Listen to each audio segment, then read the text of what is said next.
folks. Hello, tank fans. Yeah, I need to stop that thing looping again, don't I? Okay, so hello everyone. Welcome to Totally Tanked. We've got a lot to talk about today. This is episode 46. It's the 13th of May. It's a lovely late autumn day here in Canberra, and we're talking about the Leopard 1. The Kampfpanzer Leopard. They added the one later on when they came up with the number 2. We're Totally Tanked. I'm Rob. I'm John. And we're here. We are the tankiest podcast in Tankville, and we're going to talk about a tank today. Hello, folks. Yep, a little bit of housekeeping. First of all, we are going to talk about overnight events in Ukraine, but we're going to do that in the second half of the show. Who knows what events will transpire while we're getting to that. We're talking about the Leopard 1, one of the most produced tanks of the Cold War. That's going to be lots of fun. But before we do anything else, Rob, we need to thank our patrons. We certainly do. Look at all these wonderful people who've decided to contribute to the podcast and making sure John can provide all the technical know-how and everything else that goes with it.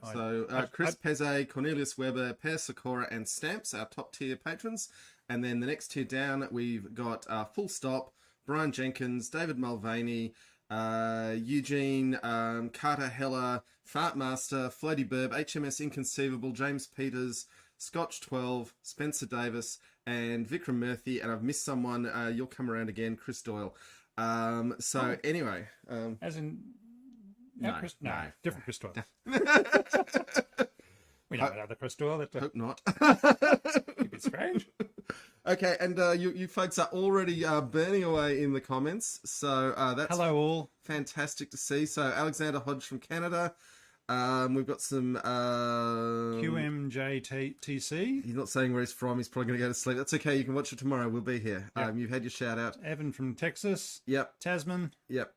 Jack, Albin, and that's the folks we've got at the moment. There's a poll going on is the Leopard a great tank or just a meh tank, and at the moment it's a meh tank or a medium tank, or is it even a light tank these days? Okay, so the poll is going at the moment 100% great tank, so that's interesting. So let's get on with the show, Rob. Well, the other thing we need to, more housekeeping, is there's more T-shirts. John's been coming up with all sorts of T-shirt designs. Yes, there's a Sentinel T-shirt design. That's right. And somebody put the comment on there saying, show me where the bad man touched you, tank. Yeah, you are the bad man. I was about to say, you touched it in the inappropriate place. Where the bad mechanic, I think it was, something like that. I was saying, and I was thinking about it, I was saying, it is my hand, and I do actually qualify as a mechanic being from Ramey, I guess. So in some part of the world, so I am the bad mechanic making somebody touch. Look, I'm pretty sure the tank consented. Anyway, so... You bought a ticket. No one said don't touch the tank. So anyway, so there are T-shirts on sale from Totally Tanked, and as John said last time, we've dropped our huge profit margin on it, so you're getting them cheaper these days, and because it makes life easier for us, and we just want tanks to get out there. Redbubble essentially said they were going to take any money we made, so we were like, well, there goes our profit margin. So we may as well make them and let you buy them and wear them around the place. Redbubble.com, search for Totally Tanked. Cool. All right. Tanks, the Leopard. All right. So, for those who want to know, it was started design from 1956, and it was the first West German tank designed since the Second World War. So why did the Germans stop building tanks, Rob? Because they lost the war and they weren't allowed to, because they were occupied at that stage by lots of different countries. Well, yes. Four powers, and a couple other countries were there as well. So the Canadians were there, the Dutch and the Belgians, and everyone else was there as well. So yeah. But so they started design in 1956, and it went through till 1961, where they came up with the design. And what? Oh, hang on, you missed the important bit. As with every great tank project, this started as a joint Franco-German project before they started fighting and gave up, and then fourth time lucky, and then maybe. Then they both made basically the same tank in AMX 30 and Leopard instead of just actually collaborating. Yep. And the history is full of these failed collaborations. I was about to say we've had at least 3 or 4 now, and maybe the fifth time they'll do it. They'll do it. No, they're not going to do it right. Yeah, it's you just wonder if you get called into the boss's office and said, "Oh, we're assigning you to a joint Franco-German development project," and your job is to make sure that it fails, so that well, he didn't say that to you. Our tank industry is fine, and theirs is fine, and we can both sell it to our different markets. I think it's more unspoken that you are such a failure in life that they're sending you to this project knowing that it'll go nowhere and that you will contribute to anyway, going nowhere. The Bundeswehr, which was the West German army at the time, started getting their tanks. And when they were looking at the design of the tank, now this is pretty fun and exciting, is that where the chieftain went for, we're going to have masses of slabs of armor and going to be so thick nothing's going to go through it. And the Germans said, you know what? There is no armor these days that is going to stop a 115 or a 120 mil round from a Russian, 125 mil round from a Russian tank. So there's no point in trying to stop it with armor. So not just the anti-tank rounds, though. It was the proliferating anti-tank missiles with large high explosive anti-tank or shaped charge warheads. That this is the same reason that warships stopped having armor at almost exactly the same moment in time. And there was a thought that seemed correct at that moment and would turn out to be incorrect because armor got better, that there just wasn't any point armoring for more than small arms and auto 20 mil armor. Being able to defeat 20 mil cannons and rounds was what the Leopard 1 was designed to stop.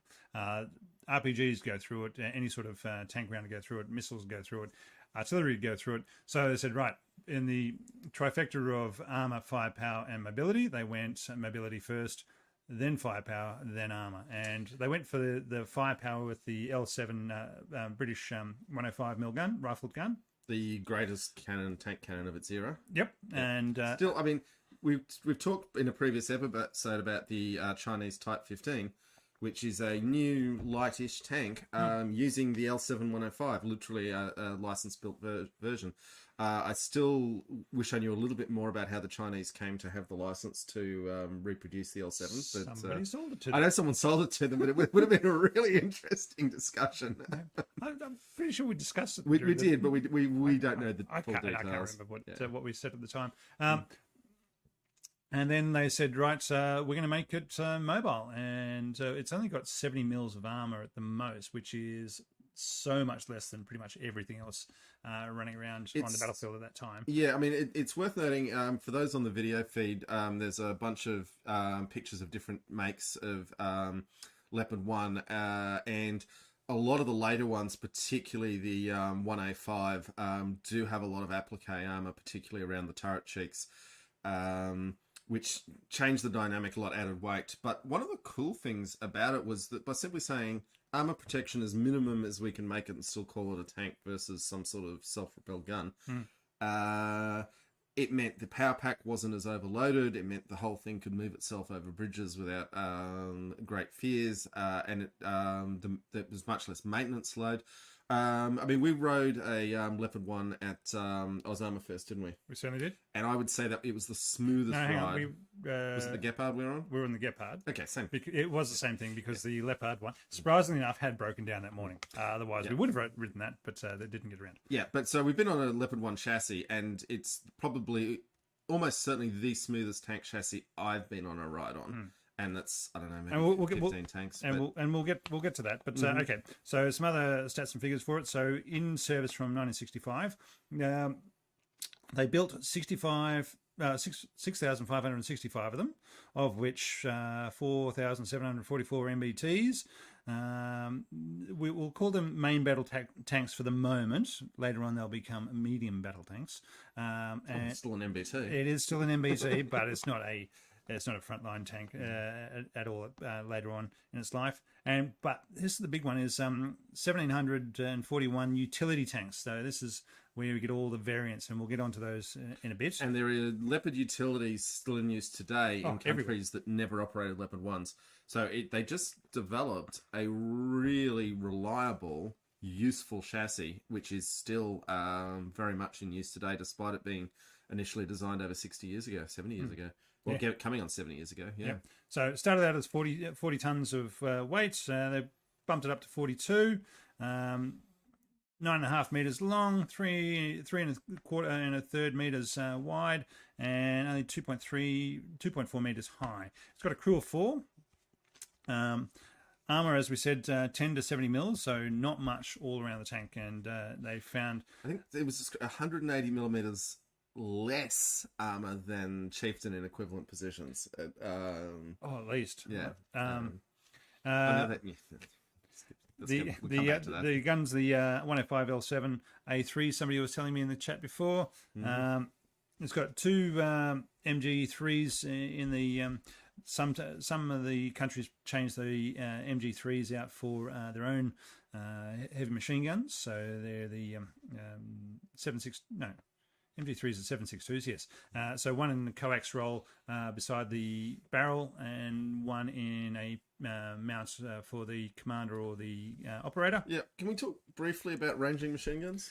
Yes, we certainly can. So Australians, we used, I thought it was a 50 cal. Yep. But it's an interesting concept, and when I was young and foolish, I thought, wow, this is really cool. If you've got a ranging machine gun with similar ballistic properties to the main gun, then you can fire your machine gun and get on target, and then fire the big gun when your traces are getting where they're meant to go. And isn't this cool? And then more intelligent people have pointed out to me that a moderately trained crewman, and we're talking maybe 2 weeks of training, should be able to estimate the range of the target within 100 meters. And if you can do that, then why would you give away that you've seen them by firing traces across the battlefield and going ting, ting, ting on the outside of the tank and giving them a great big warning that you know that you've seen them and that you're about to shoot? Well, if you're in a target-rich environment, you might want to line your shots up first, then start going, okay, shot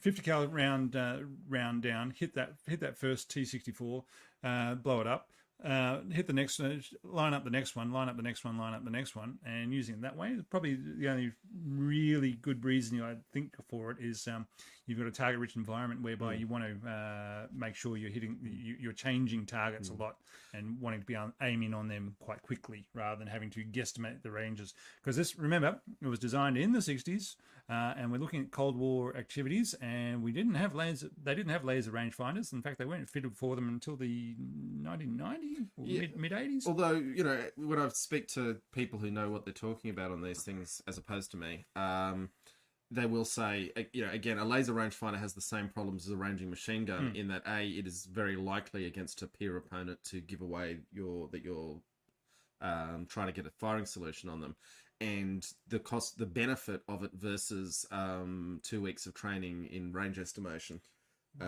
is more marginal than you might think. Although it's nice to think you've got a technological solution instead of just relying on crewmen to actually do their jobs. Yeah.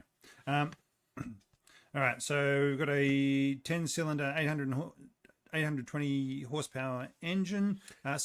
Briefly on that, it's one of the cool things in the design. They started off wanting 30-ton tank and I think 30 horsepower per ton. And they ended up with a 40-ton tank and closer to 20 horsepower per ton. So as originally planned, it would have been a massively zippier tank than it was, and it is already, even as it came out, an extremely zippy tank. So that's just an interesting thing to note. All right, they started out as a multi-fuel engine, but said bugger this and changed to diesel. After they've seen how bad Chieftain was. I think that must have been the French influence. Yeah. I mean, the Russians got sucked into multi-fuel as well in this era. It just turns out a diesel engine can run on most available fuels. And if you're really lucky, you can go the way the Americans do, where everything runs on jet fuel or kerosene. They found that too expensive, and so they've gone away from it. Really. Yeah. All right, torsion bar suspension. The fun bits are 65 kilometres an hour on road. Now they reckon they can get it up to much faster than that. I was going to say, that's a real 65. It can seriously do it. And they can go much faster than that if they decide to really push it. But then all sorts of bad things start happening with the rubber tracks, and the road users around you get all a bit antsy about it because they are road legal. That's why they have their little wing mirrors. They have turn signals, just like turn signals on a Land Raider. Mm-hmm. They could go on the German roads and be moved around, which unlike so that they're allowed to move between their bases and the training areas and so forth much more easily than the chieftains were. Which is no small thing as well, because for any exercise you're trying to do outside of, the big one going up, if you're having to get the low loaders in to move the tanks from A to B, your chances of getting the tanks out on the range on any given day become massively lower. Now, for QMJTC, the question was, what beer are we starting off with? We are starting off with a Stella because... Oh, wife beater. Yep, it's Belgian, and we'll get into why we're drinking this, and along with all the other beers that we might be having today. Now, John, quite cute. Then you were holding it up for those on the video feed, because it's a green glass bottle, and we're recording in front of a green screen. It just looks like a bunch of labels floating in thin air, which is fun. Have we got another one? Oh, yes. John, All right. I'm dry here, mate. Oh, well, sorry, I've been doing all the talking and not watching the drinking.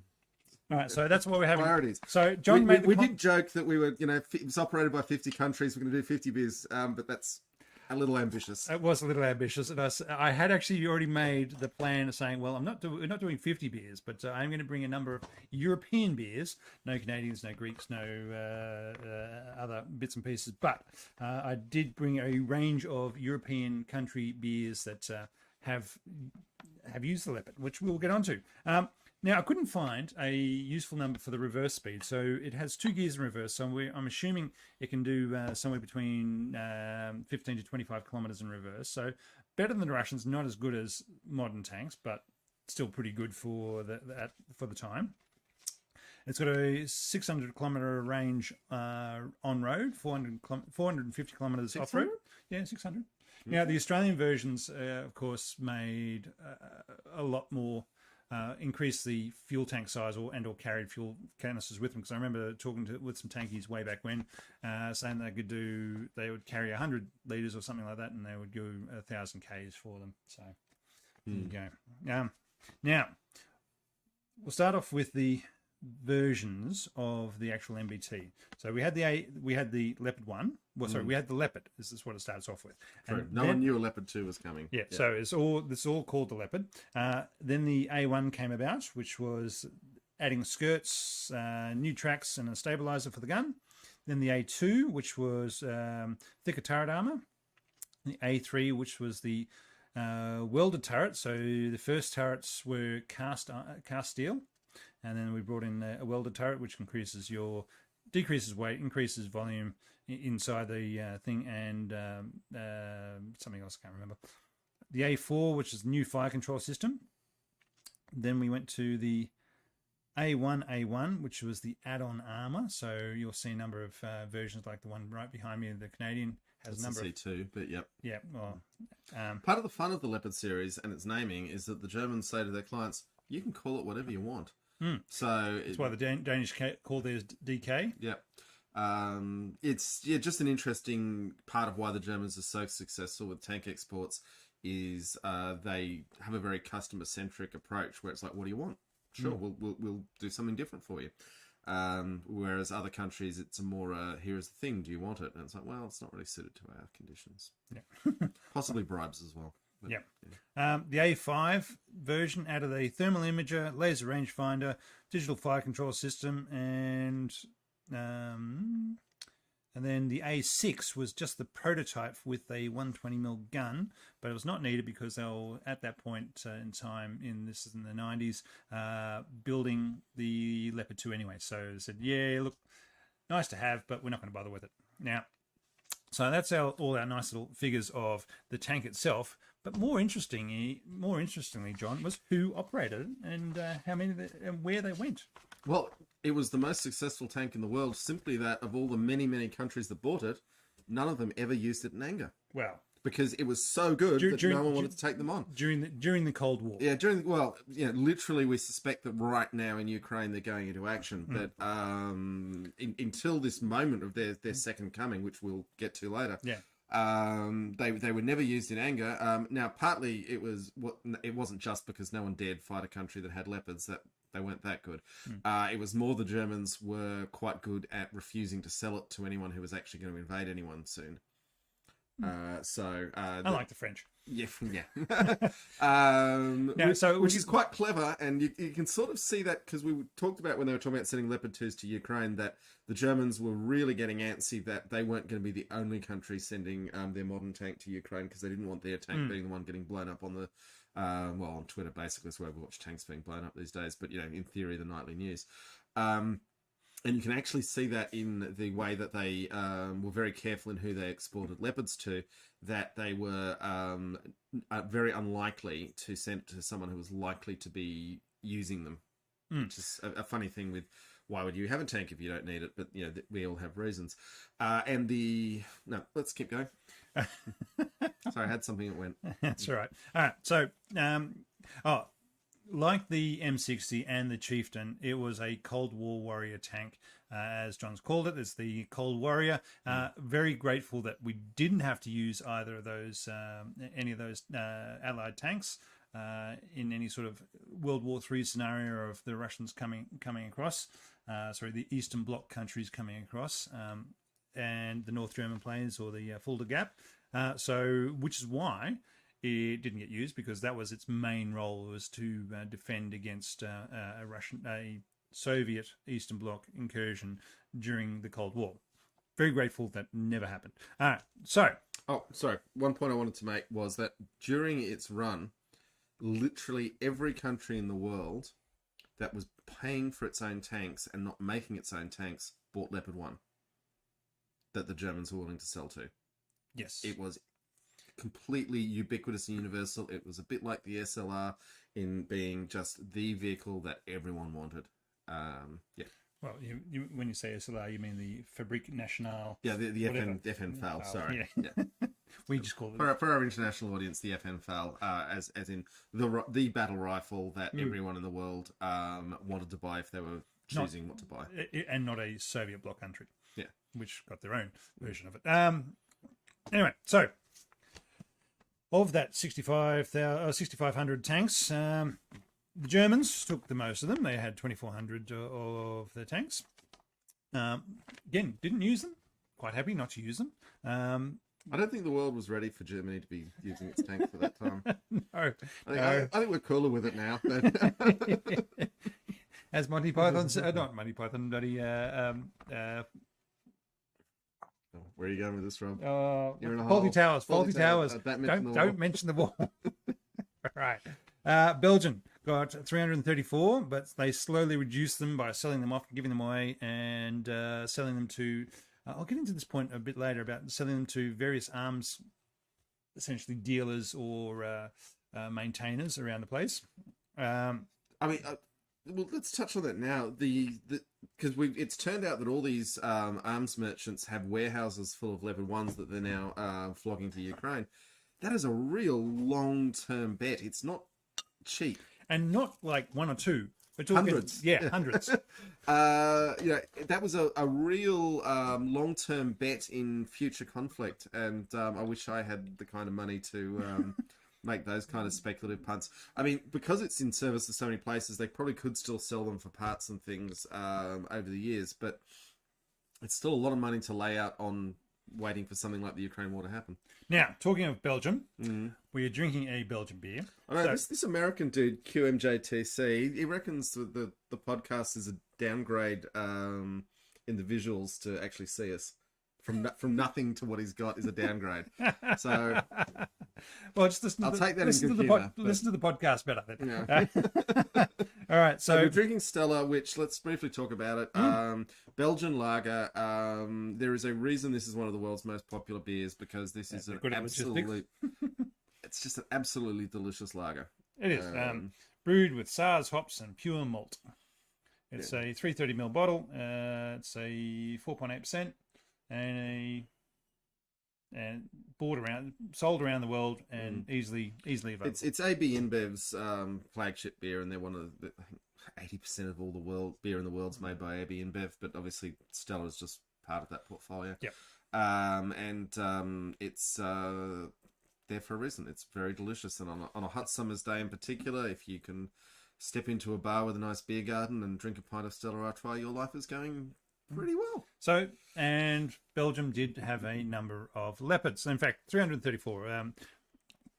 as I said, they slowly reduced them. They sold them off to a number of different countries. And then also the arms dealers and anything they couldn't get rid of in that way.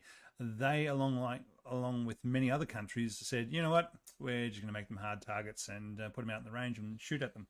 So that has been the fate for a lot of Leopard 1s these days. That's what they're there for. Yeah. We'll get to other fates of Leopard 1s in the halftime break. All right. Netherlands. Well, sorry, I should go. The Dutch are very reliable customers of the Germans of their tanks, aren't they?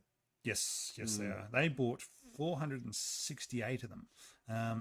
Again, they went through the same sort of situation of buying them, having a number of them, and then slowly reducing their numbers over the time, and then buying a bunch of Leopard 2s in order to replace them. Do you want to know a fun fact about the Dutch? Yes. It's the only country in the world where they have eaten their own prime minister. I thought they only ate part of him. Well, that counts. You got to wear that. Only one in the world. I still say it was the Secretary General of the UN who went down. Yeah, Dag Hammarskjöld in the Belgian Congo. Yeah, I reckon he might have gotten eaten as well. Yeah, well, but he wasn't a prime minister. No, but I still say that was there was a reason why they didn't find the body or something. Anyway, you're gonna be apologising to the Congo next week, my Rob.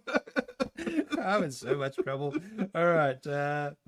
We got Denmark, bought 120 in, and then another 110 in 1992 for 230 total. Again, they've gone the way of having all these tanks. They were there in order to support the Western Bloc countries against the sort of Soviet invasion, and then slowly sold off their tanks and or given them away, or sold them to arms dealers again, and then put them out for as targets.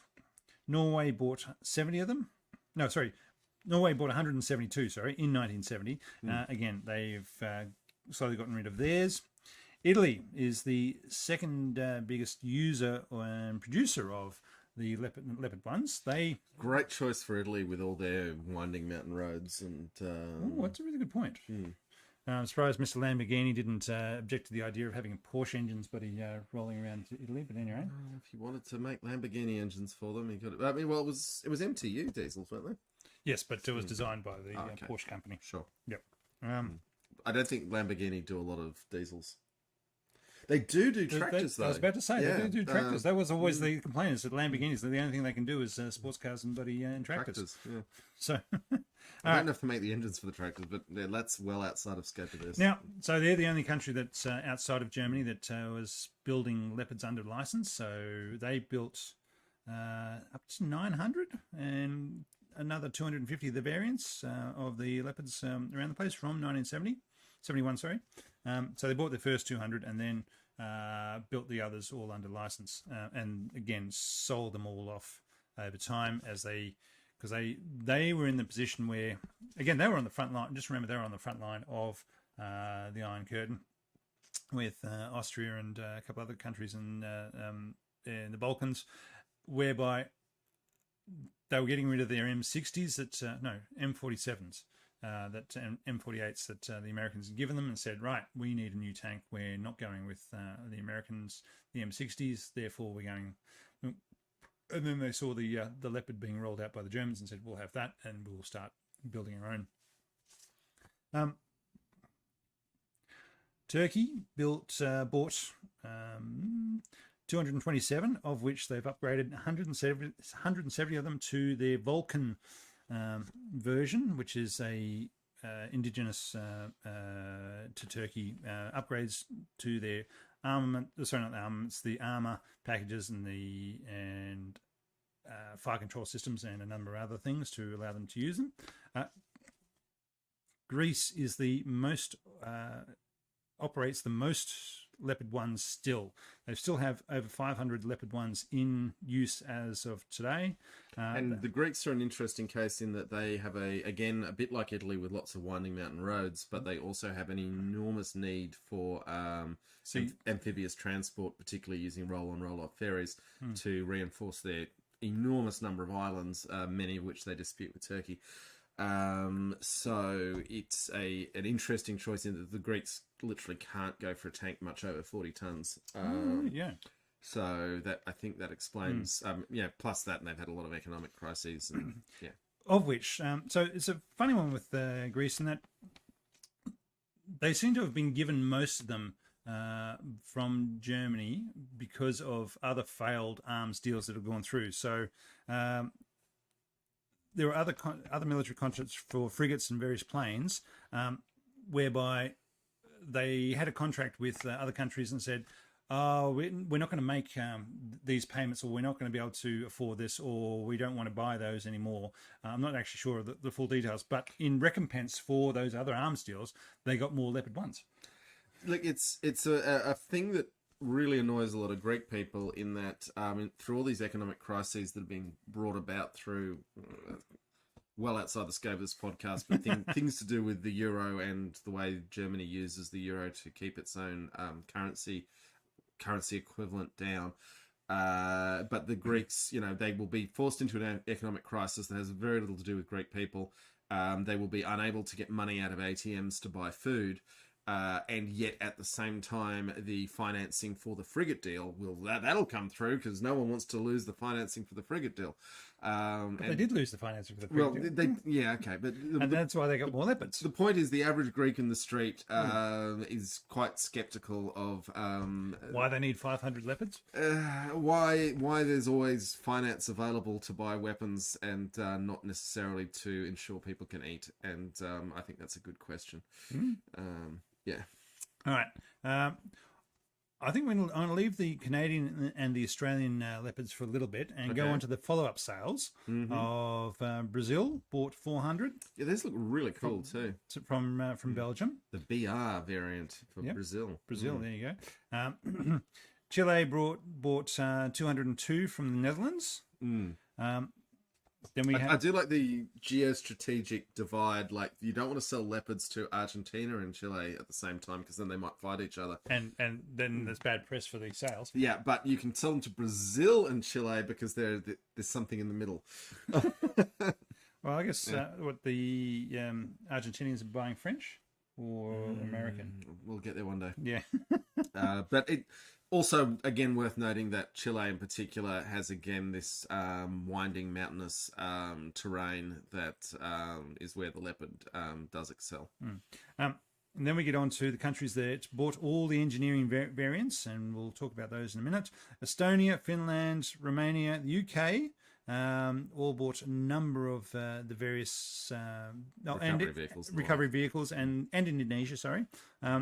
Yeah, I mean, when we were at Oz Armour Fest, the Leopard variant recovery vehicle the museum had there, partly as a display piece and also partly to recover broken down tanks, of which there were a few. Yeah, that was a very impressive piece of kit. Yeah, so in the Australian Army, we call them the ARVM, ARVM. Yeah, that's right. Which was Armoured Recovery Vehicle Medium. So whereas most other countries just call it the ARV. So we put the M on there for the medium, I guess. One other thing with the Leopard 1, I'm going to possibly upset people here, but, literally T-34 inspired Panther, and Panther definitely inspired Leopard 1. And there are similarities to the lines, particularly if you look at the versions that don't have all the cheek armor on them. In terms of where the turret sits in the hull and the turret being relatively small in the hull, it does look a bit. There is a touch of the T-34 in that design pedigree, and definitely a lot of the Panther. Oh, definitely, yeah. All right. Ukraine is getting 172 over some period of time. From all these warehouses, where it turns people have been stockpiling them for Armageddon. All right. Yeah. Okay. That's a zombie movie waiting to happen, right? I think it's already happened. No, but I'm just saying, you get your zombie apocalypse, and then there's some dude saying, "Well, I know where there's a warehouse." I'm pretty sure that movie has already happened. What? Which one? I haven't seen it. Yeah, I'm just guessing. Okay. There was a lot of zombie movies, all right. All right, the variants. Well, John needs. Oh. What country? What do we want to go for next? Next beer. Okay. You just pour one out, mate. All right, I'm not fussy. Carlsberg, another greenie. Denmark's worst. That is such a cool effect on the screen, though. Woo! Like the invisible Dalek. Sorry. I was just really enjoying All that. So we got a 500ml tall boy here. Probably. It says probably the best beer in the world. That was their catch cry. It is not. It is so far from Well, it. they made that in response to some other beer saying we are the best beer in the world or whatever else, and they said, yeah, you know what, we can just say they can get taken to court for saying that, whereas we can say probably, and they can probably be right. An ex of mine went to Exeter University, and she had on her car a bumper sticker that said Exeter University, probably the best university in the world, which was made in the same spirit. Yeah, but let's not talk more about that relationship. Okay. All right, variants of the Leopard. We have the ridge layer, also known as the Beaver, also known Bergpanzer, isn't it? also known as the Beaver. Beaver, sorry, that's Yep. the one. Also known as the Leguan, which is the Norwegian version, which increased the bridge length from 22 meters to 26 meters, which is then taken up by the Danes, I want to say. So the bridge layer version, which may or may not come up in our photos. No, we got one. Yep. But I would say that it's underrated, the importance of bridge layers. They are, in many ways, the most important vehicle in an army. There you go. There's a beaver on the screen now. In that, if you can make an opposed crossing of a river, you can win a whole campaign. All right. Then we have the Bergpanzer, which is the armoured recovery vehicle. As I said, in the Australian Army, it was called the Armoured Recovery Vehicle Medium, as opposed to the Armoured Recovery Vehicle Light, which was an M113 with the same sort of kit based on top of it. Did love modifying M113s. Also known as the Taurus. We still do. Yep. Yeah.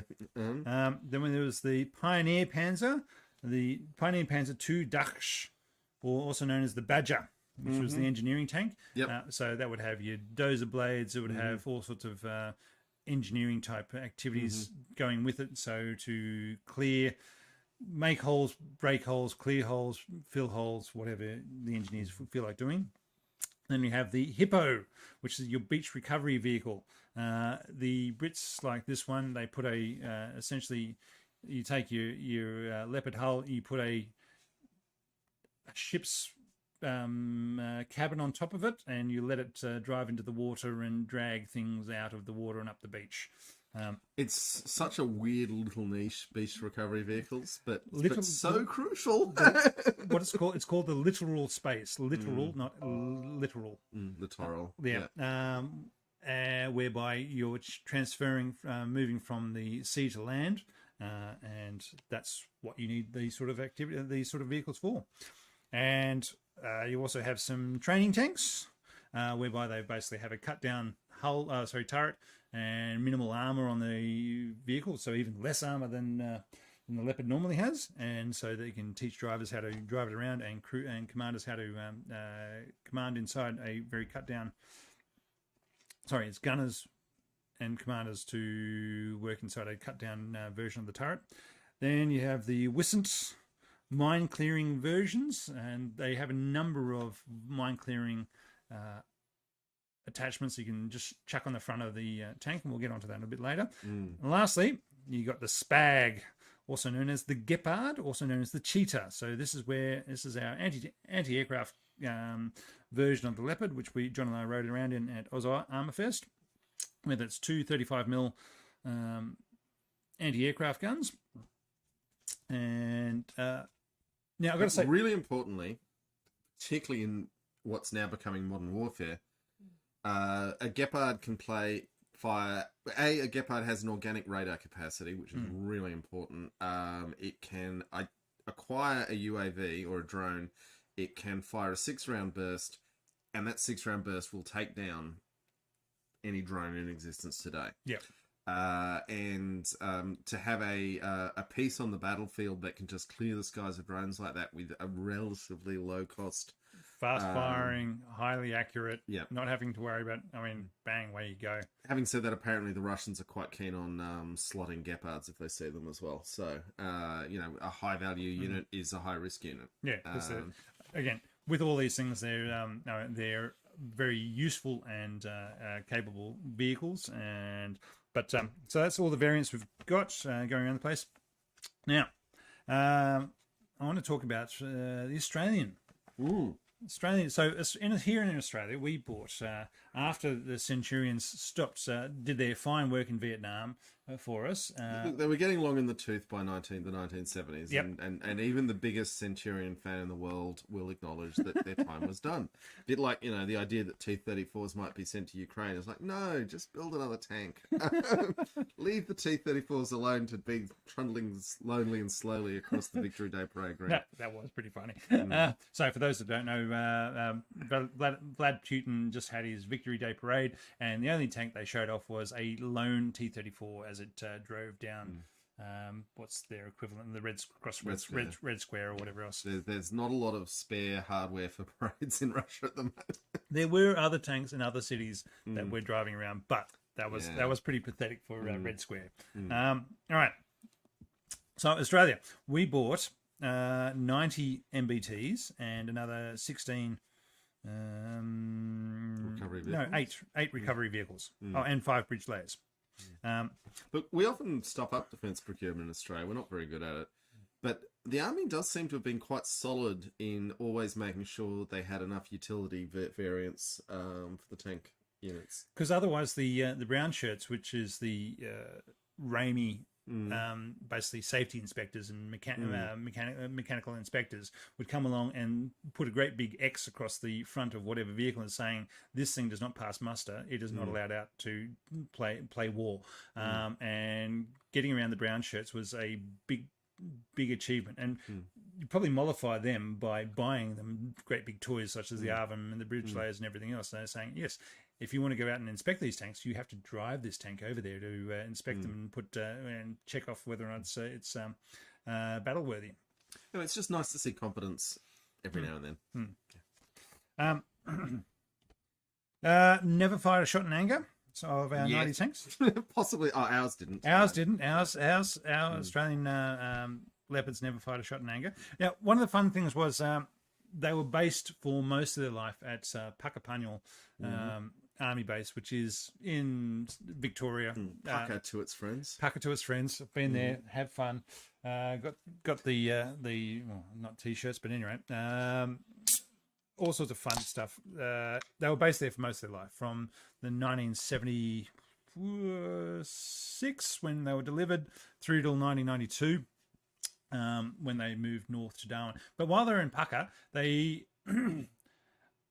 had a very their camouflage pattern, which was. I maintain the Australian tank camouflage pattern, and you are going to see a lot of the Australian tank camouflage pattern at the halftime show. So stick around for that. But that's the more Darwin-esque northern one. Anyway, I still reckon our tank camouflage pattern is the second prettiest in the world, and the Indians have the prettiest. But what you didn't see is... I'm not saying pretty is not something you actually want in camouflage. Right. When I was in the army, we had what was called disrupting pattern camouflage unit, whatever it was, and that had a lot of bunny ears and love hearts scattered through it, because that would blend into the environment nicely, and it had nice rounded edges to it. The purpose of camouflage is to A, blend into the environment, and B, simply disrupt the lines of the object being camouflaged. Yeah, but okay. But the Puckapunyal camouflage, it was very. There was a definite pinkish shade to it, because in the dry environment, because we were bloody very much drought during those periods of time. The dry environment that it was operating in around Puckapunyal, that pinkish colour actually meant it could hide quite well in that environment. So it was built for the one area that it was doing, or that they were based in and doing all the training and everything else, because the tank training area was also at Puckapunyal. So all the tanks were there. and they all had this slightly pinkish, reddish, brownish color camouflage, as well as the normal light tans and greens. So it was interesting when people would say, "But why are our tanks pink?" And that's why they were there. So for those red dirt and red dirt spinifex, yeah, pretty much. not spinifex, but anyway, red dirt grassland. Yeah. All right. So in 1992, they moved up to Darwin. So they had some fun going the 3,000 kilometres, well, actually probably 4,000 from Puckapunyal. Because that was before we built the railway line Yes. to Darwin, so that would have been. Yes. I assume they had them on low loaders. Now this is where my fun life comes in. Oh. So this was one because I was based up in Darwin when they were up there, and we had a number of part of our battalion's job was to move around the tanks because we were combined logistics area, and the logistics of getting qualified drivers was the big thing, because the S-line vehicles that you could use to carry these 40-ton tanks around Australia, again having very restrictive road rules of what can be carried, how wide they can be, when they can drive, having the right drivers available at the right time, having the vehicles to carry them on these low loaders, having them and because there weren't enough drivers, there weren't enough low loaders, and there weren't enough, and then you had to have somebody in support of going with them. So if your S-line truck and your low loader and your tank then had to be followed by somebody with a recovery vehicle for the S-liner. And this was a big logistic issue of getting the right people with the right qualifications and all the vehicles that were all up and running.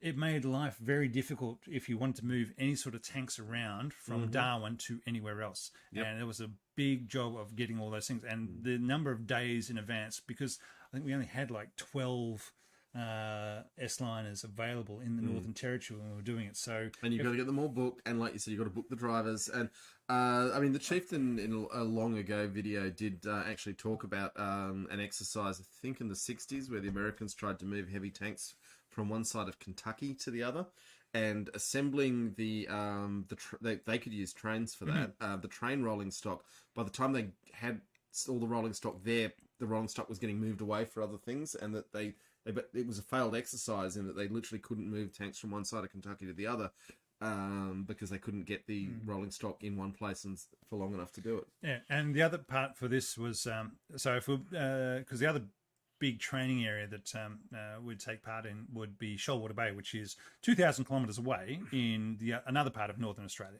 So very much the wrong side of everything. Yeah, there is no trains. Yeah. There's no direct road either. Yeah, I mean, you could chuck them all on a boat and ship them across there. That would literally be the fastest way to do it, I suspect. Yeah, but we get there. It's just you'd be staging tanks over there much earlier than you would think you would need them, because there was no other way with it. And then there was restrictions in certain states, there was restrictions on what vehicles of what size could travel during the daytime versus what they could travel at night. So in the Northern Territory, you could travel day and night, but as soon as you hit the Queensland border, they were only allowed to travel up until nighttime, at which point they had to stop because these vehicles weren't allowed on. And then there were certain roads they could be on, and you had to figure all this fun stuff out. and it always comes back to the bridges, because in a surprising number of bridges, if you look at the, there'll be a little sign next to the bridge saying how many tons it can take. A lot of quite big-looking road bridges are only rated to 12 tons. Which the Leopard is a lightish tank, but it's ain't going to do a 12-ton bridge. Now, there was a big push, so this is all the things that happened with. I mean, very grateful that our Leopards didn't see any active combat, because I think it would have gone very badly for. They were a good tank, but by the time we were actually getting involved in any sort of activity outside of Australia with the Leopards, they're like Gulf War 1 or Gulf War 1 or Gulf War 2. I think they would have scared the hell out of the Indonesians in East Timor if there was. So they literally figured they weren't needed.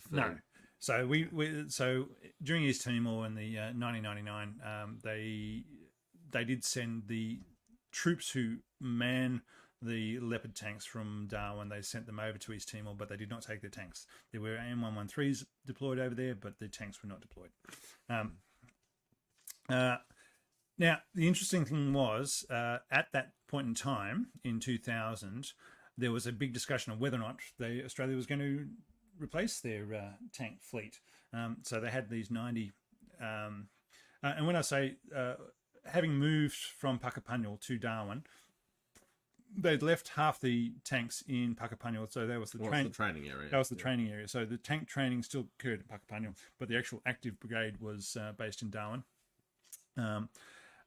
From which the GAN railway system was always in production, always in being developed. Somebody was going to develop it, someone was going to develop it, someone was going to finish this train line that stopped at Alice Springs, I want to say, and that had gone through, and then they wanted to build it from Alice Springs to Darwin, which is, I want to say, 1,600 k's. Yeah, I drove it in a day. Yeah. There were no speed limits on that road, and I at that time, and I had a fairly new car, and it was good fun. I had to watch it because there was 10 k's straight road, slight turn, 10 k's straight road, slight turn, and as I said, no speed limits. And they'd literally put the slight turns in to keep people awake.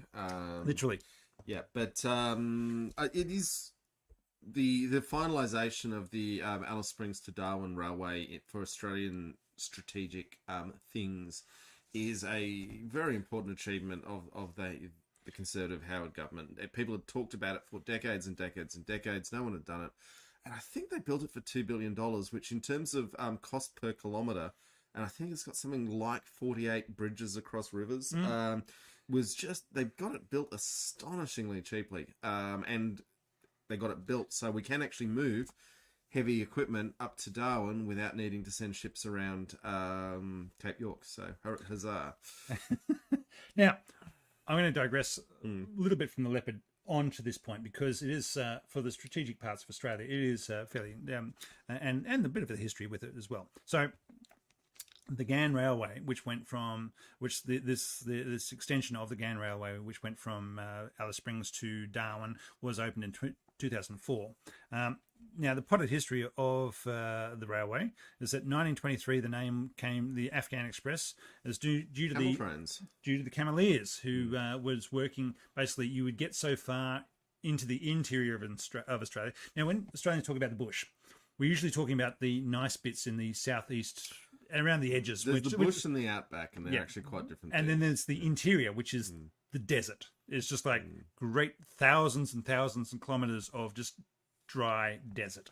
And then there's the tropics, of course, which is all the parts of the north when it's raining. But the Cameleers, the Afghan Cameleers, well, I shouldn't just say they're Afghan. There are all sorts of ethnicities, but people who knew camels, and we just assumed they were all Afghans, because it was quite astonishing we let them live in the country. See our last episode about Sentinel. I've got to say, Rob, most of the heat we took on that episode was Laserpig fans. I thought we were going to get it a lot worse. A few downvotes on YouTube, one adverse review on Spotify, but otherwise pretty good. So from those Cameleers, and here's another fun fact: there are over 1 million feral camels running around the interior of Australia these days. The Saudis do come out and collect them too. We've got some good bloodlines out there. We've got some good racing camels out in the middle of Australia. I literally had a friend is too strong acquaintance who had a plan that he was going to capture some camels and use them to drive a buggy around in the interior and run a bunch of marijuana plantations from his camel buggy, and he disappeared out to the interior and came back about 6 months later a broken man. That plan did not work out. We call the interior very good. Yeah, I don't know if the bikies took the weed off him, or I would note for the American audience, marijuana is not yet legal in Australia. It's decriminalised here where we are in the ACT. But yeah.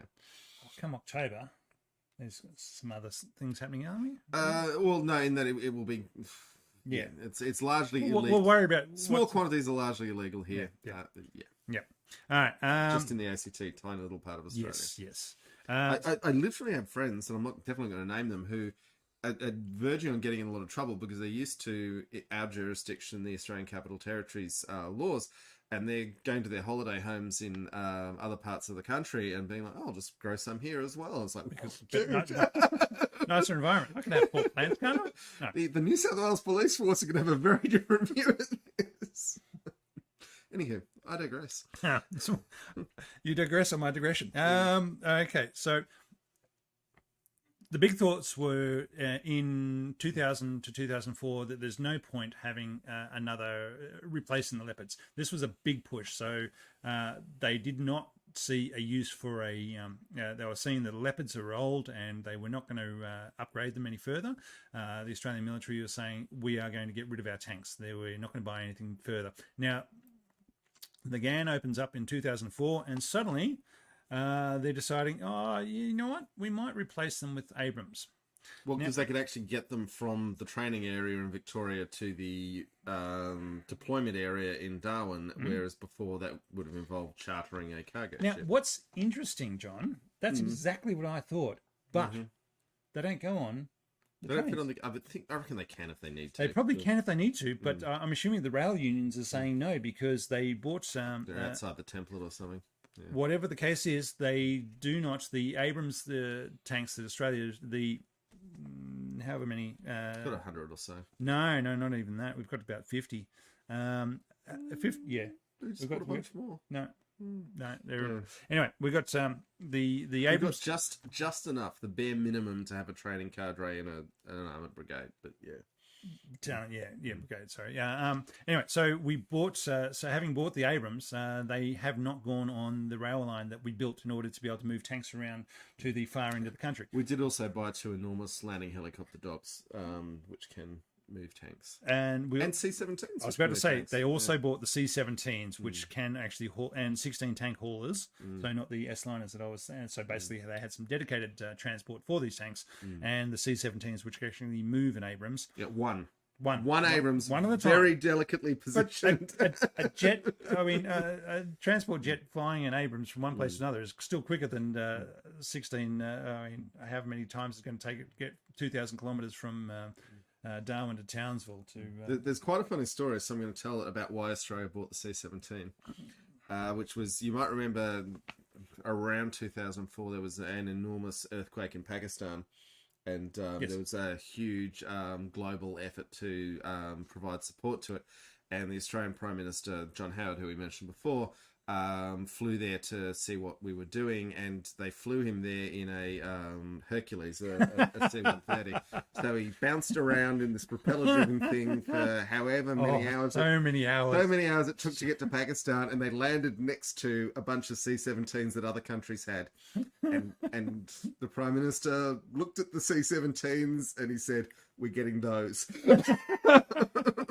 Which and that C-17 purchase has actually been enormously important to Australia's strategic capabilities. And for example, when the Fukushima disaster happened, it was Australian C-17s moving heavy-duty pumps into Japan to pump the radioactive water out. They are underappreciated strategic assets in that it's a big plane that can move heavy things long distances. Which has always been the benefits of the military is you have big things that can move big things. Yeah. Like trucks with big wheels that can go places, or planes with that can hold lots of cargo and move them places. Yeah. So anyway, so we bought the C-17s as well as tank haulers. So this is, and we'll get onto that one day when we do the Abrams. But sorry, people are pointing out both Tasman and Ron. Hello, Ron. Don't think we've met you before. That it's 59 Abrams, but with 75 replacements on order. Yeah. And there you go. So we haven't got them yet, though. Oh, sorry. I want to one thing I want to mention about the Netherlands. Netherlands, I would say. Denmark. Yep. Denmark. Not the same as the Netherlands. I know. Easily mistaken. Danes and Dutch. They like bicycles. They're very flat. Yeah. It's cold. All right. So fun parties. Really fun parties. Lots of snow over there, isn't it, John? Yeah. Yeah, fun parties.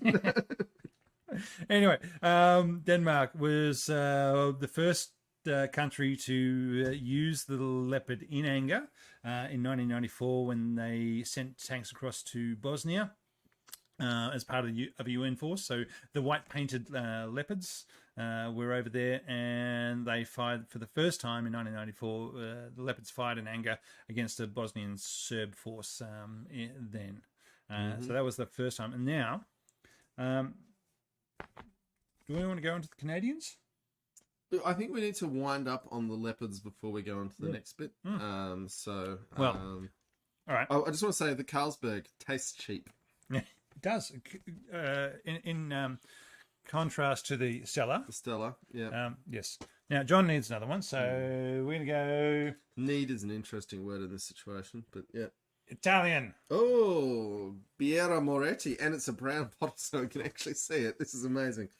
This is a very lovely beer, Rob. Thank you for getting this one. That's all right. As I said, I've got a collection of beers. All the beers that operate Leopard. No, we're not that ambitious. No, John said there was 50. I reckon there was maybe 18. Someone said 50, but someone who should know, like Tank Museum people. But anyway. Maybe there were. Lots. Yeah, there are lots. Definitely lots.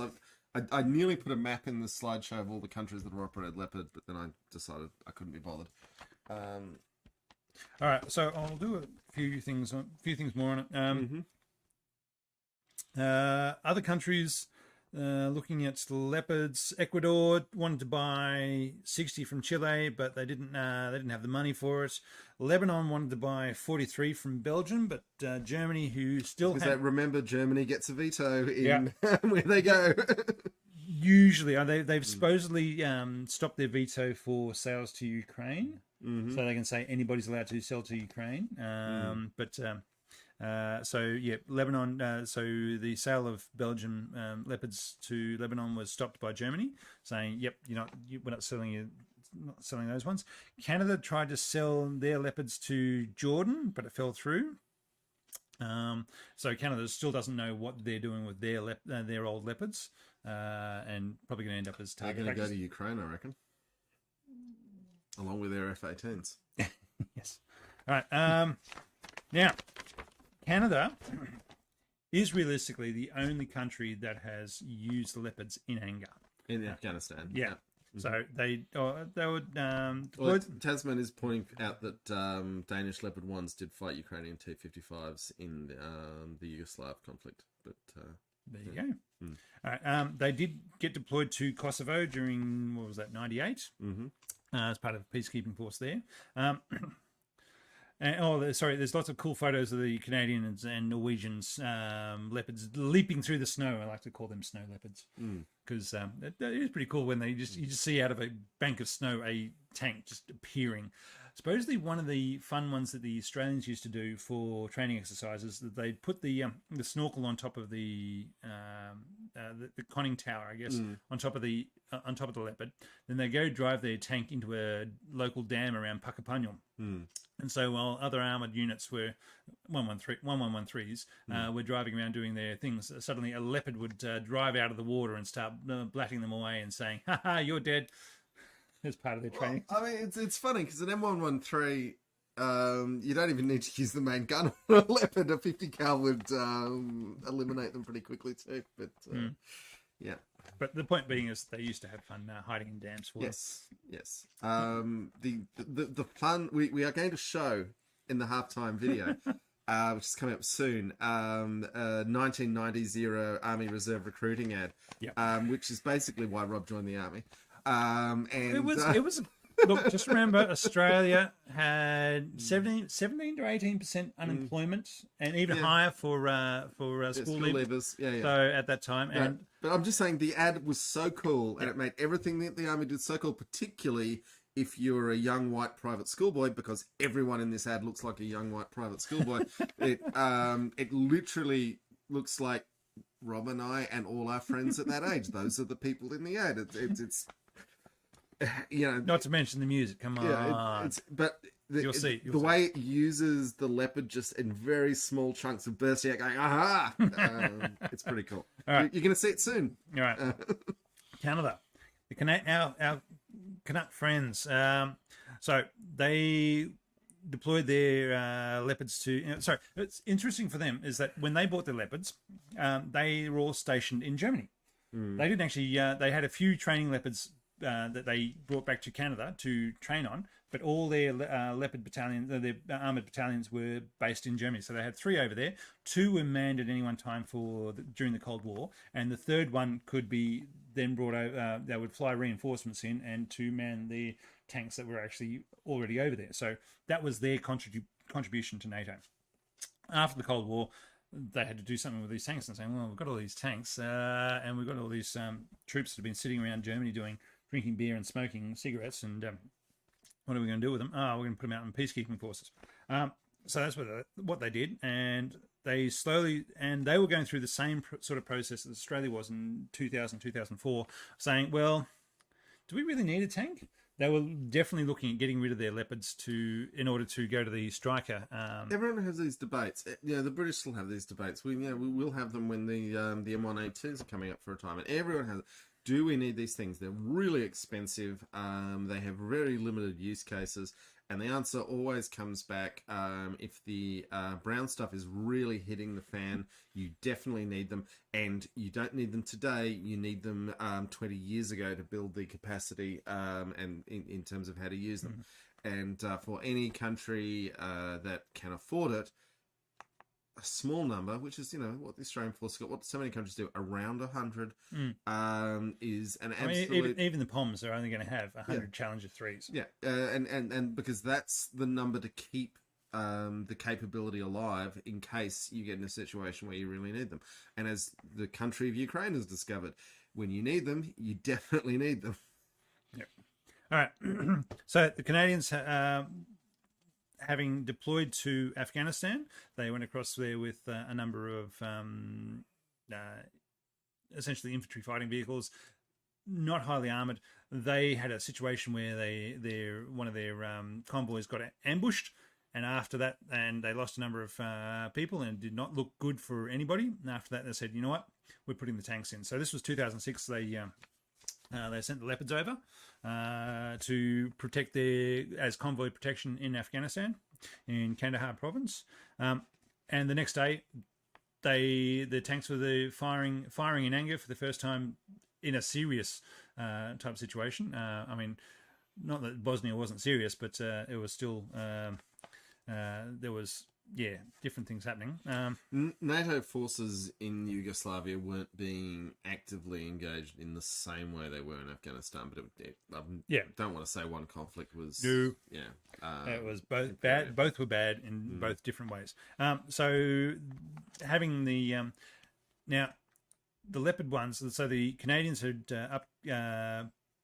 they were the only ones who besides the Turkish, who I've seen, who've actually placed extra armor on the outside. They had, where is it? Mexan? Where is it? Who wrote these notes? Mexan armor, which is basically an armor package that can be applied to the tank on the outside in order to increase survivability, but it's still not as good as armor or Chobham armor or any sort of armor packages or ERA. Anything like that. It was just a case of it was slightly better and made them slightly more survivable to RPGs. And they were very worried about the Afghani recoilless rifles that were wandering around Kandahar province. So that's the Soviet era 100 mils, I think they were, versus around that. Yeah. Alexander's pointed out was Mexas was the Mexas, that's the ultimate armor package. Thank you. That's what I was somewhere in my notes was saying that. However, they did good service in. So the Canadian version was the C2, Canadian, obviously, and so they'd upgraded, and then they produced a number of improvements to the tank while they were over there.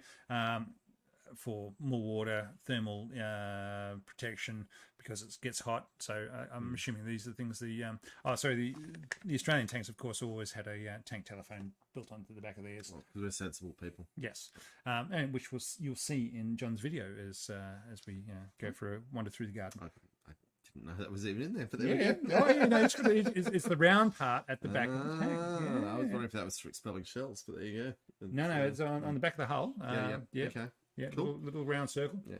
Trust me, folks. Just hang in there for this video. All right. I suppose now I couldn't actually see a lot, and so the Canadians sent 15 Leopards and a number of engineering vehicles over to Afghanistan.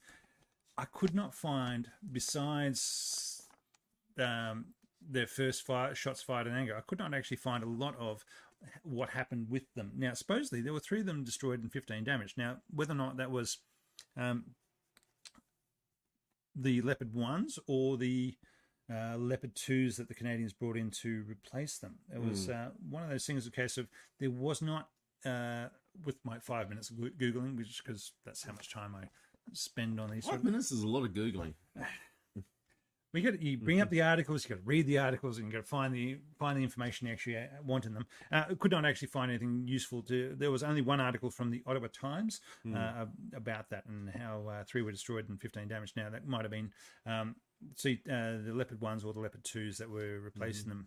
So they spent 5 years over in Afghanistan, and realistically, that was the only time the Leopards have been deployed for a lengthy period of time in a war zone where other people were shooting back at them. Type thing. So, leaving aside the Yugoslav experience that Tasman has been,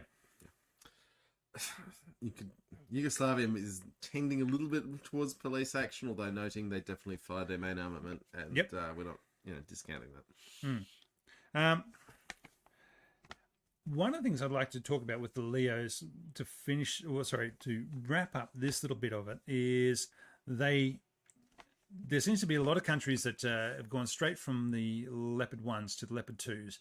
And there's been, realistically, and I think the Greeks and even the Canadian experiences, in case of they're part of the market, and the German manufacturers of the Leopard 2s have said, you know what, you've got Leopard 1s, how about we give you a few Leopard 2s in replacements for those, and then once we've got you hooked, you'll want to buy more Leopard 2s, because that's essentially what's happened with Greece and Canada, is that and I should say Belgium and Denmark and Netherlands, they've all gone from... They're very different tanks. I mean, aside from the name... I know, but the point being is that the sales of them is not just sales, is that they've basically been replacing... The Germans have been replacing them for them, saying, oh, look, you're in a conflict zone, the Leopard 1's not up to scratch. Would you like a Leopard 2 for free? And once you've got it, how would you like to buy another 50 Leopard 2s?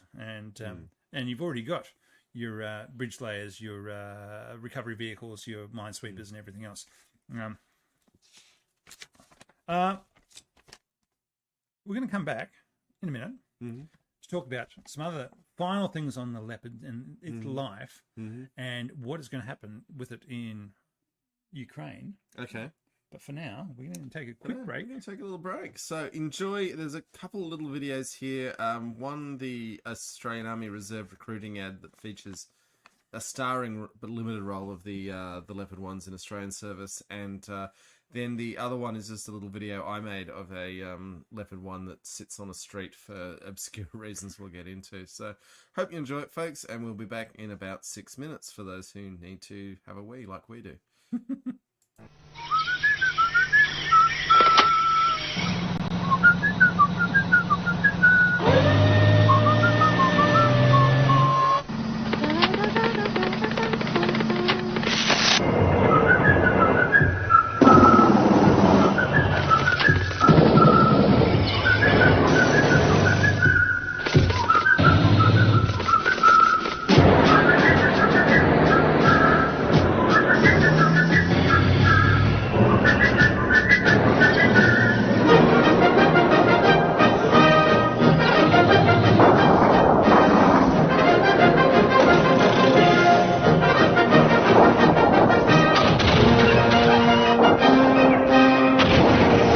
weekend a month, 2 weeks a year. Do something for yourself. Join the Army Reserve. For information, call 662 2333. The Teddy Bears Picnic, played by the Edison Symphony Orchestra.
folks, I hope you enjoyed that little journey through Down to the things. woods.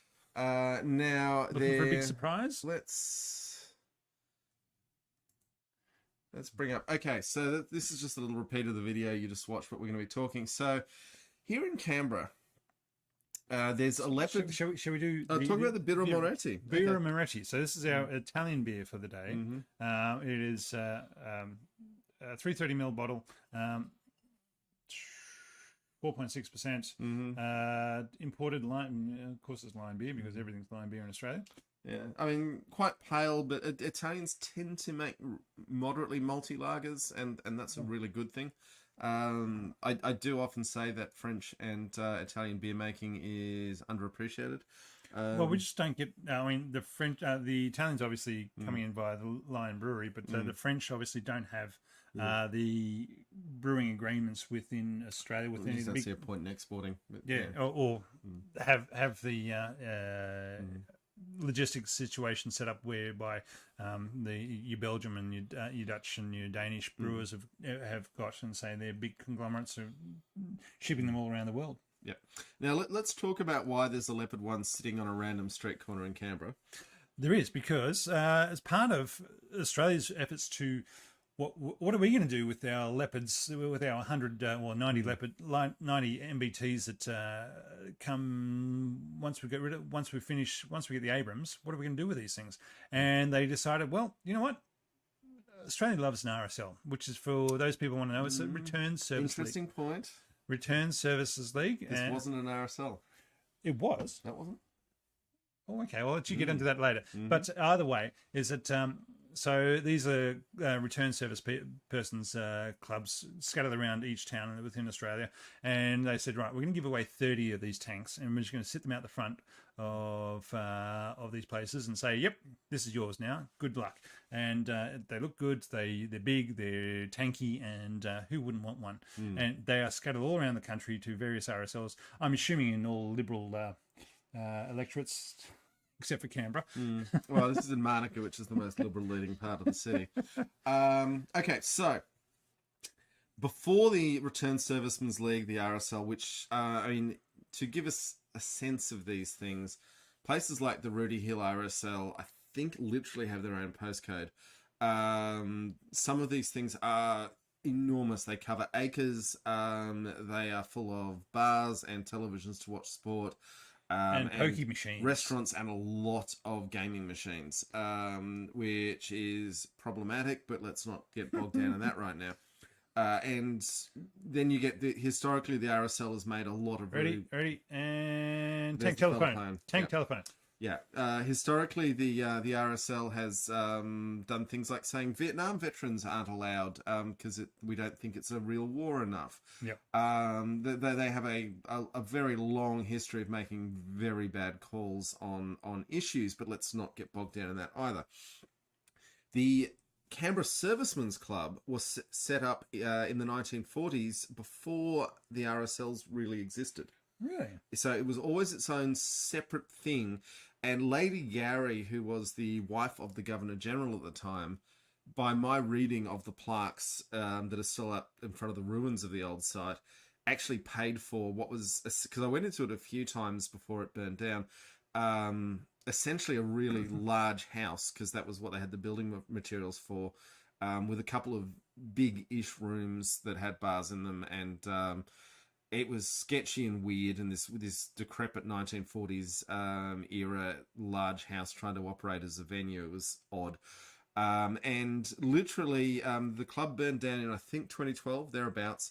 And literally days later, the Leopard 1 that the army had decided they were going to give to the club turned up, and they dropped it on the forecourt of the burned down building. And Expecting it might be rebuilt, but and it's been sitting there ever since. And it's literally the most valuable real estate in the whole city. It's mind-bogglingly valuable. And there are significant fights going on between the surviving members of the club, who are technically its owners, and everyone else. And yet as a result, this tank just sits there. Along with the Bofors and the statue of the Bofors. the wounded, I'm assuming... from the Papua New Guinea campaign. Yeah. and it's That's weird. and that's the sports stadium behind us, which is why you can see the great big things. So The lights for the sports stadium, which is why it's such a valuable piece of real estate, because it's right next to the major cricket and AFL ground, Australian football, as opposed to the rectangular oval sports, which is in Bruce. Yeah. And one thing I'd noted that was really interesting is the graffiti on the tank is quite striking, and it's all on the side away from the road. Turn signals. Oh, that way. Yeah, they're your turn signals. Yeah, it's all on the side away from the road. So I don't think that's because of any respect. I think it's because it's easier to do your tagging without being caught if you do it on the side away from the road. I did think about jumping up and getting some views from the top of the deck. I also thought about what the headlines would be if I ripped off one of the skirts because it's been sitting there for over a decade. Decided not to do something that might rip a chunk off this historic landmark. So they're rubber skirts. They're very solid. One inch thick, and as the not an inch, more like a half inch, I'd say. And as the chieftain says, having those little step holds there makes it very convenient for climbing up and down. Yeah, but not if you think that you might rip one off and no one can fix it. So that's why I didn't get up on the top deck, tempting as it was. So that is what we've been showing you. Let's go to the next part of the show. Oh, you got a bit more you want to say about Leopard 1, Rob? Oh no, look, I've always got a bit more to say about everything.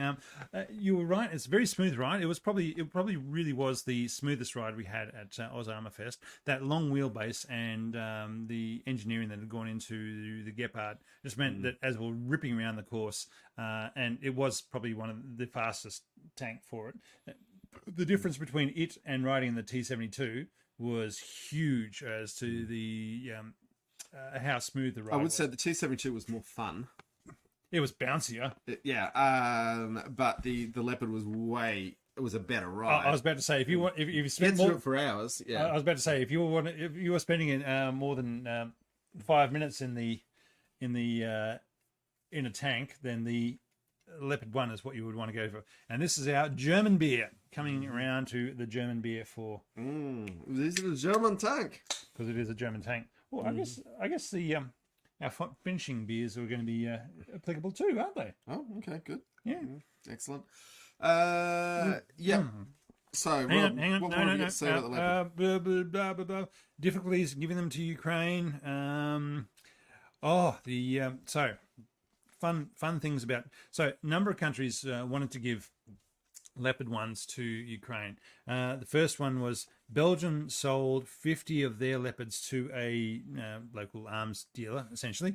Belgium's nothing but arms dealers and orgies, as far as I can tell.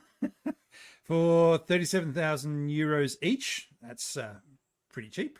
When the government asked to buy them back at the beginning of this year, the owner said, "Yeah, you can have them back for 500,000 euros each." And he's going, "Well, maybe we'll just acquire them." So that discussion is ongoing. And as I said, Germany is no longer controlling who can buy Leopard 1s. Maybe, sort of. So basically, they've taken off the caveat of who can sell to who for the Leopard 1s, just in order to be able to expedite the process of giving Leopard 1s to Ukraine. The Italians had 96 Leopard 1s that they sold to a Swiss company, but they were still storing them in Italy, and the Swiss company wanted to give those Leopard 1s to Ukraine, but the Swiss government stepped in and saying, you know what, we're neutral, we can't get involved. You, as a Swiss company, cannot give them. So Rheinmetall eventually ended up buying those 96 Leopard 1s from an Italian company, and now they're giving those ones to Ukraine as well. So, again, I'm assuming the Swiss government has stepped in and said, look, give us money and we'll make this bureaucracy. This bureaucracy will happen, and nobody can point back to us saying we're not neutral anymore. The Swiss have never seen a bucket of money that they weren't willing to compromise their morals for. And And let's be honest, what country in the world can we honestly say that isn't the case for? I mean, it's doing pretty well for them, realistically. It's doing pretty well for them. So that was some of the things going on there.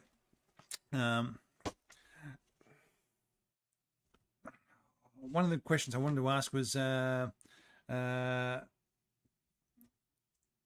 in the early 2000s when the Germans were giving away Leopard 1s, giving away Leopard 2s in order to replace Leopard 1s.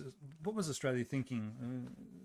Should we have held? No, I can say with not absolute certainty, because I definitely wasn't in the room for those decisions, but my very firm guess is that we said, yeah, we'd actually prefer Leopard 2s, but if we are talking about conducting joint operations with the Americans, we'd rather not get shot. We want a tank that looks like an American tank, because and the only situation we can see ourselves deploying our tanks is in joint operations with the Americans, and it is very dangerous to be in a joint operation with the Americans with a tank that doesn't look like an American tank. So that would have been the number 1 and 2 reasons why we eventually decided to go with Abrams, not least of which, let's put reason number 3 in there. Abrams is an excellent tank. Oh yeah, no, definitely. I haven't really thought about the cost between the two of them, but yes, yeah. If everything we're going to do is going to be relying on the Americans rather than any sort of European theatre, yeah, Abrams is probably the way to go. But yeah, Ukraine. Let's talk about it. And then I'll get into some of the stuff I want to say about Ukraine and their Leopard 1s. Yes. Yeah. So, crossovers. Yes. So, overnight breaking news, and it's quite funny watching because I have friends and you do? Besides me? Yeah, well, it's pretty much you. But my partner Sheridan this morning, I was like, oh my God, this incredible thing is happening in Bakhmut, and she looked at me and was like, what the hell are you talking about? And then we turned the news on. The news didn't mention it, and it took about another 4 hours before the news started. Be like, oh, something's happening in Ukraine.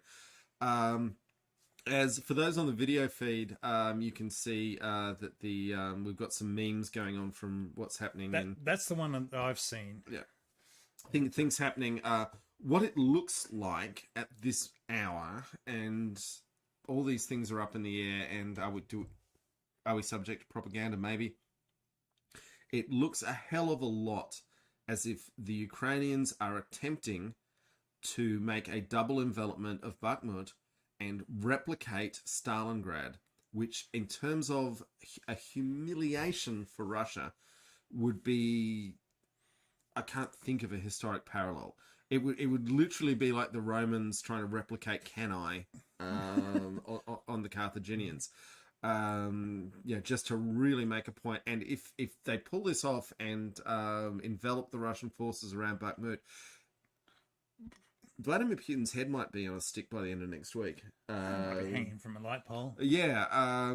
This is, in terms of chutzpah, this is right up there to say, what's the greatest, most moment that Russians feel pride on? It's the way they destroyed the German army under von Paulus at Stalingrad, and we're going to do the exact same move on you. Now, that's John's view on it. Mine is that the Ukrainians have put in place an idea of, okay, with the forces we have in that environment, we are going to go on the offensive and in small skirmishes in order to platoon to company size in order to push out troops out of their trenches. And that's essentially what I've seen happening there, is that the tank that is there at the moment is pushing out the Russian troops in those trenches. They scatter, run across the battlefield behind them from those the trenches in those woods. Ukrainian troops come in and occupy those trenches. And when the Russians counterattack with troops and BMPs, they all get blown up. To me, it more looks like they are going on a limited offensive in that environment in order to focus the Russians' attention there, so that when the actual counterattack happens somewhere or somewheres, whether it's Volodar or Kherson later on, that the Russians cannot pull troops out of Bakhmut easily, and they might actually be sending more troops there in order to, because of political machinations of not wanting to be seen to be losing back or going backwards in Bakhmut and or losing. So they might send some rear area troops there in order to strengthen their defenses there, which will then allow, when the Ukrainians do break through the front lines somewhere else, that they'll face fewer troops in the rear areas. That is my thoughts on it, at any rate. Look, I think on the limited information available at this moment, And just let me say, these armchairs, for being an armchair person, is really good. I'm really happy with them. armchair experts. We have absolutely no idea, no knowledge, no anything else, but we're going to take guesses because, hey, we've got a podcast and It's what podcasters do. and we've got podcasts and beer, and that's what we're going to do. Now, I agree with you that it is way too early to tell for sure what is happening there, but I still think it is hard to understate the significance if the Ukrainians pull off a Stalingrad style double envelopment of the Russian forces around Bakhmut. That is huge and cool, and for a war day, it's like, ooh, yeah. Having said that, if I was the Ukrainians, I would be looking to do some sort of breakthrough to the Sea of Azov to cut off the all of the Russian forces in the south of Ukraine, and particularly if you then do another hit on the Kerch Bridge, there's no way for the Russians to resupply all of those troops in the whole southern part of Ukraine. What's the new missiles the Brits have given Ukraine? Storm Shadows. They've got a decent range on them. That's going to so they're huge missiles as well and they're very accurate. And supposedly they've been using those in Luhansk. Hitting Luhansk. Yeah. Also, they've been using the American MALD decoys, which is surprising. The Americans would let them have them because the Russians will be training to counter them. But maybe they're obsolete now. All right. Now that I've got my Paulaner Munich Munich Lager. Yep. What do we think of this one, John? This is our next beer for beer review. Is our German tank with a German beer. I'm personally not a huge fan of Munich style lagers. There's a bit of It's some flavors I'm not. I was about to say it's a very strong flavor. It doesn't really hit the palate as well as the Stella did. Or the Birra Moretti, which is lovely. Lovely. It's better than the Carlsberg, I'd guess. It's a stronger flavor than the Carlsberg. I wouldn't, to my taste, it's not. It's no. Anyway, it's a 500ml can. It is. Oh, crikey, there's a lot of Japanese writing on it. Korean, I reckon. But yeah. Oh yeah, 4.9%. From Aldi, because they're German and they sell German beer, imported from Germany. And angle grinders. As well as groceries. Affordable groceries. I love Aldi so much. Yeah. Same. I mean, that's my go-to. I mean, if I can't buy it from there, I mean, what's the point of buying it? I mean, if you only need to buy something once a year, make sure you're buying it during the year at some stage. Beautiful gold can, which is partly coming out with the green screen, but yeah, I mean, look, if someone's buying it for me, I'm not going to have a go at them. If someone keeps buying me that Carlsberg rubbish, I would definitely have some words to say. But 1634 Paulaner Munichen. It's fine. There's a lot of small writing that I'm not going to bother trying to read because. And you reckon it's Korean? That's definitely Korean writing. There's a lot of writing on the back of it in a language that I do not know. Yep. Okay, let's move on. Yes. All right.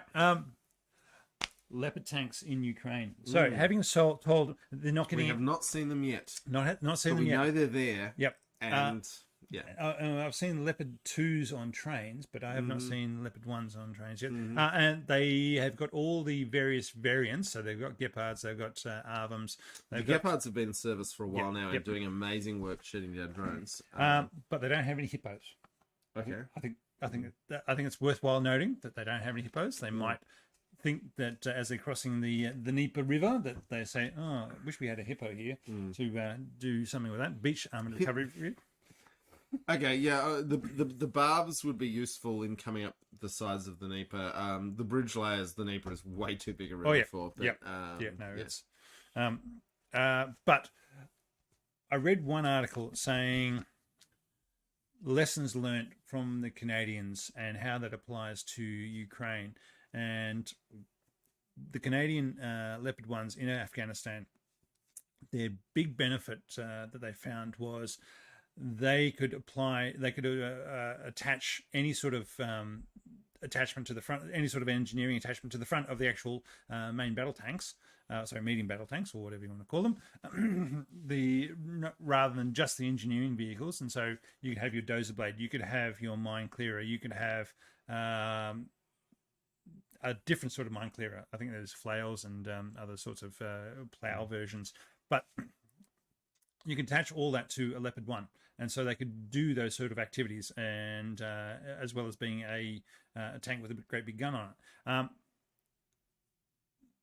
it. Yes, it has no armor. It has it is susceptible to any sort of RPG or anything else, ATGM, artillery, whatever else. It has no survivability against those sorts of weapons. Does have mobility, and the other way to take out the usefulness of those weapons is to shorten the range. And to do that, it's very useful in urban environments whereby you can there is no long range sights of, you might be able to pop out with an RPG-7 and be vulnerable to that, but it means that you're not getting a ATGM coming at you from a kilometre away. You're not getting a 125 mil Russian tank round coming at you from a kilometre away. Those things are not happening if you're in an urban environment. So yes, I don't see the Leopard 1s as being as a breakthrough tank going through Ukraine, breaking through the Russian lines or anything else, but they may be the follow-up tanks moving into the Russian-held cities, towns, and whatever else, and knocking down buildings with their dozer blades and taking away those. All the Hesh rounds. And we're going to get onto the Hesh rounds. The other ones the Canadians found in Afghanistan was that the Hesh rounds were really good at clearing out buildings, because you slap one of those onto the side of a building and everybody inside dies. So that's a great way of just saying, yep, that is our target. Slap a Hesh round onto the side of a building, the scabs off on the inside, the building scabs off on the inside, and it just makes pink mist of any troops inside. Human beings. Yep. And look, that's going to happen, and so that's how I would think they might want to deploy. The Ukrainians might want to deploy the Leopard 1s they've got. Is that it's a second line clearing out of the troops that they're going through. Definitely not a breakthrough tank. It wasn't a breakthrough tank in 1960, and it has become less of one since. I do think that there's two other things the Leopard has been historically good at. One is being an ambush predator, and that's why so many of the pictures of the Leopard, it's covered in basically snow, ghillie suits, you know, because it then leaps out of the undergrowth. It can hide and then acquire a target and wait till a side presents itself and then do some damage. So it's definitely good at that. And the other thing is just in that, you know, British cruiser tank role, or you know, what you might call a traditional cavalry role, it's still a very fast tank. It's still got quite a good punch, and if it gets into your rear areas, you've got some problems. And because it's got good range and very good reliability, it might still be capable of doing some quite exciting things. Now, we did have long-time listener Buck, who's an old M60 driver, messaged us before the episode wanting to know how we thought Leopard 1 stacked up against his beloved M60, and also how we think it compares against the T62s and T64s that are contemporaneous to it. So, Rob, with no notice at all. Oh, look, the M60 is basically a case of who sees first is going to win there, because the guns on both of them is a case of the armor is not going to protect you.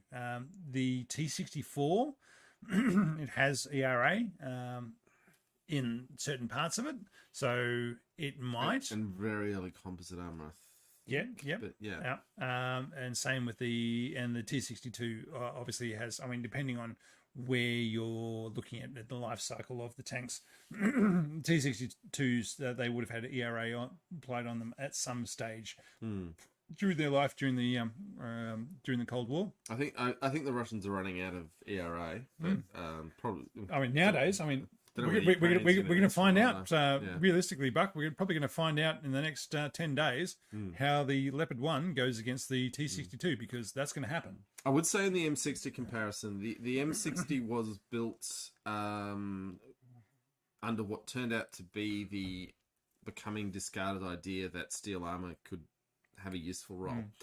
And in terms of that, Leopard was built saying, "Hey, we're not going to bother with steel armor Because it doesn't have there's a role. so many things out there that can kill it." And it's not a squash head round is going to kill a steel harm. Or shot charge, lots of things can do it. So in terms of what was a dead end, they were both dead ends, but slightly different dead ends at slightly different periods. Because it turned out that chopper armor could protect tanks against But that was heavy fire. 15 years away from the development of these tanks. Absolutely. And Leopard was definitely a dead end, saying let's just not bother with heavy armor. And the M60 was also a dead end, saying let's have lots of homogeneous steel armor. They were just slightly different dead ends at very slightly different times with a lot of overlap. Now Tasman's come out with the photo came out of a T-54 with a double cope cage. I also saw that. That was hilarious. I don't think that's going to save anybody. I had very limited time to get the slides I got in the show. I saw that photo. I thought, that's not going to save anybody inside that tank here. No.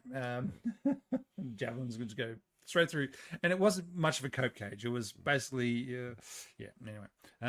Look, if you've got somewhere to keep your backpacks and your sleeping bags, I mean, that is probably more comfortable then. Now, we spoke about there are the tanks that are going into Ukraine from the Leopard ones that are going to. A lot of these are coming out of various arms dealers essentially in Europe, and you've got to say I feel like there is a real, we're talking about before, is a real capability of these tanks going out of service and people in Europe saying, you know what, I'm just going to buy 50 of them, put them in a warehouse out the back, and maybe claim European Union credits on them or something like that. I don't know, but there are organisations, and they're almost boutique organisations that are upgrading these tanks and having them available for whoever needs them at whatever point. And whether it's the engineering variants of them saying, yep, we've got the Leopard 1 hull, we'll take the turret off and we'll put on an engineering on top of it, or provide it with the engineering bits and pieces to it. And those are scattered around Germany, Belgium, Netherlands and Denmark. They've got these things, and I just look at it and say, okay, for 30 years, these tanks were in service in those countries. They built up, all these countries had conscript armies, and they have a wide base of uses of people who have experience with them. They have the European Union has a different monetary fund whereby they're probably trying to throw money at these things to say, okay, we're trying to keep money in Belgium or in Holland or wherever else, and probably doing those sort of things, and ending up that these companies have a bunch of tanks. Now, can you imagine that, Australia? Yeah, look. Firstly, let's not underestimate. It costs money to maintain these things. A lot of money to have a warehouse. Even if the tank's sitting there not moving, if you want to have them as potential future runners, sure, there are examples where people have gassed up gate guards and got them going, but the reality is that if you're doing it seriously, you have to send them at least to do a lap every year. And take all the asbestos out of the engine compartment. Yeah, and these things aren't free, and you need some level of climate control, which is not cheap, particularly for something you never know if it's going to. In our tropical environments, which is really degrades everything. In Sure, it does, but if as I'm saying, with the maintainers, if you have a population has 30 years of experience, there will be people in there Sure. that do these things. No, I get that, but I still am fascinated by the business plan of these arms dealers who have put these tanks away. They don't call themselves arms dealers either, but No, we they are, don't, but because that's what they are. Yeah. And Bespoke they put these things away militaria. at significant expense. We're talking at least hundreds of thousands of dollars a year to store these things, and possibly more. So it is really interesting, and yeah, they have, this roll of the dice has paid off for them. And if you're truly wealthy, you can afford to do things like say, hey, we're going to do something, and maybe it's going to pay off and maybe it isn't, but if it pays off, it's worth the risk. And if you can have 30 or 40 other investments like that, then that's the life of being rich. You can afford to play like that, whereas normal people can't afford to bet the rent. So very interesting. Wish I knew more. I will see if I can find out more, but I doubt it because these people aren't talking. Yeah. Anyway, how also do we think the Leopard 1 compared against T62s and 64s? Well, it all depends on who's got what thermal image. Thermal images is so important. Being able to fight. If you can see the bad guy at night and they can't see you, you win. It's as simple as that.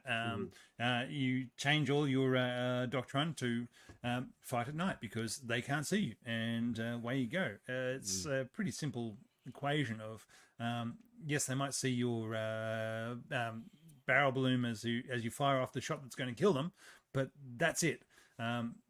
And look, the T62s are getting upgraded. Depending on what version of the Leopard 1 you've got. Depends on what sizes. I mean, the Australian ones never had any sort of night fighting capability, except for the great big infrared spotlight that they would shine around the place, and then just have infrared goggles that they would wear, or sorry, the sights within the tank itself. So it didn't actually. So it had no NVG. It's just so the big box on top of the barrel, which was the spotlight essentially. Now I'm going to give John the vomit bomb. The vomit bomb. So the other Yeah, operator of the Leopard 1 it's looking like this because it's basically a green can, but the Victoria Bitter Tall Boy to wind us out. So the Victoria Bitter being ubiquitous Australian beer. The one Laser Pig makes fun of. Yes, it's the actual beer more people in Australia drink than anything else. I reckon. I think Great Northern's the current winner, but I'm not. No, I have limits, and Great Northern is well in my limits. No. Not because it's a bad beer; it's utterly tasteless. No, I think there'll be people that it's just trying to undercut the market. They're probably just trying to undercut the market. Anyway, we're finishing up with VB. I want to say thank you to our listeners. And how'd the poll go, John? Not 88% great tank. I think so too. Yeah. It was a great tank, and look, the big thing is, again, like the M60, is that I'm so grateful that it never actually had to be used in the role that it was actually designed for, being World War III. So thank you for that. It did its job there by making sure that no Soviet tanks came rolling through the Fulda Gap or the North German plains. Yeah, very happy. Okay, so I want to say a few thank yous. We have the folks who've been having a beautiful conversation in the chat on the live stream. I want to note for the listeners on the podcast, which is the majority of our audience, that the video of the leopard on the street in Canberra will be up on our Facebook and YouTube and for our patrons quite soon, and so follow us on those. Definitely. Oh, hey, patrons, Rob. No, we've done those. So we're going to do them again. We can do them again. All right. do them again. All right. because they give us money, and we love. Yeah, we love all our audience. We love you. the ones who We give love- us money a lot more. We love you. Love you all. Alex, you are loved. Yeah, and there was someone whose name scrolled past before I could read it, so we're going to get to them. Steve. No, we've done Matthews? Steve Matthews. It was lovely that he came on as a Spencer Davis, Steve Matthews, Vikram Murthy, Chris Doyle. Okay, we've got everyone now. Folks, particularly those on the live stream who've been with us through the whole thing, we've been loving watching your chat. Really appreciate it. And we will... Oh, and the other one that everybody seems to like about the Leopard one is the sound of the engine, John. Oh, that MTU diesel is That just- is it's a sweet purr. it is a sweet sounding engine, and that gets a lot of people in a lot of ways. Yeah, and it's a smooth ride, and it goes well. All right, thank you all. Yep. Take care, and we'll see you when we see you for another new tank. Okay, we're going to give you some intro theme to go out with, and yeah, we will be back. But follow us on the social medias, and obviously Buy t-shirts, buy t-shirts. touch it. And You know you want to maybe- touch it. You know you want to touch it. I wish I'd put that into the slide package here. And yeah, maybe think about the Patreon sponsorship, because we love that. And it is actually helping us do things for you folks. So awesome. Okay, here we go.